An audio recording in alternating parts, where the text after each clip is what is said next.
नमस्कार, one India Hindi में आपका स्वागत है। मैं हूँ राधिका। आज 8 जनवरी है। साल के पहले महीने का ये 8वां दिन इतिहास में अपनी एक खास जगह रखता है।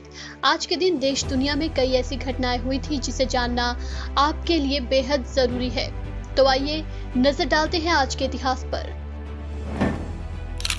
भारतीय सिनेमा की वो पहली फिल्म जिसने अंतर्राष्ट्रीय स्तर पर वाहवाही बटोरी, फिल्मकार बिमल रॉय की थी। आज ही के दिन उन्होंने दुनिया को अलविदा कहा था। भारतीय सिनेमा की बेहतरीन फिल्मों की जब बात की जाती है तो दो भीगा जमीन, सुजाता, बंदिनी और परिणीता फिल्म का जिक्र जरूर आता है।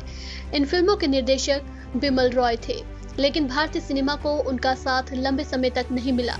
कैंसर की वजह से 8 जनवरी 1966 में 56 वर्ष की आयु में उनका निधन हो गया।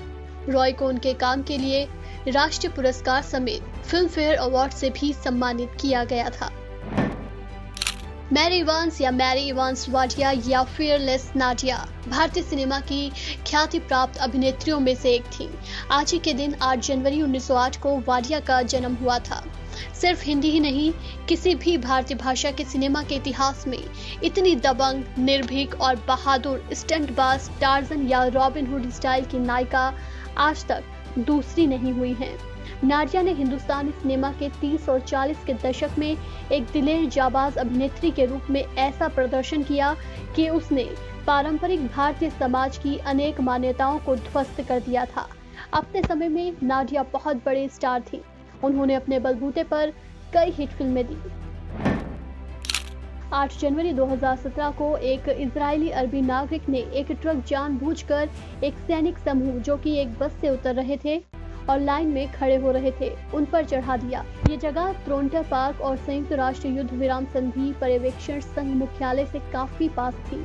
इस हमले में 4 सैनिकों की मौत हुई थी और 15 घायल। इस घटना के तुरंत बाद इजराइल के प्रधानमंत्री बेंजामिन नेतन्याहू ने ISIS को इसका जिम्मेदार ठहराया। गौरतलब है कि इजराइल और फिलिस्तीन के बीच कई दशकों से विवाद चल रहा है।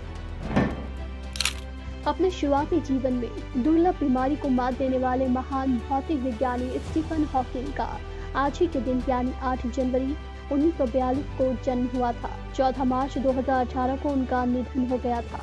क्या आप जानते हैं कि जब स्टीफन 21 साल के थे तभी डॉक्टरों ने उन्हें कहा था कि वो सिर्फ 2 साल और जीने वाले हैं, लेकिन ये दावा गलत साबित कर हॉकिंग ने अपनी रिसर्च जारी रखी। स्टीफन हॉकिंग ने ब्रह्मांड के रहस्यों को समझने में दुनिया की मदद की।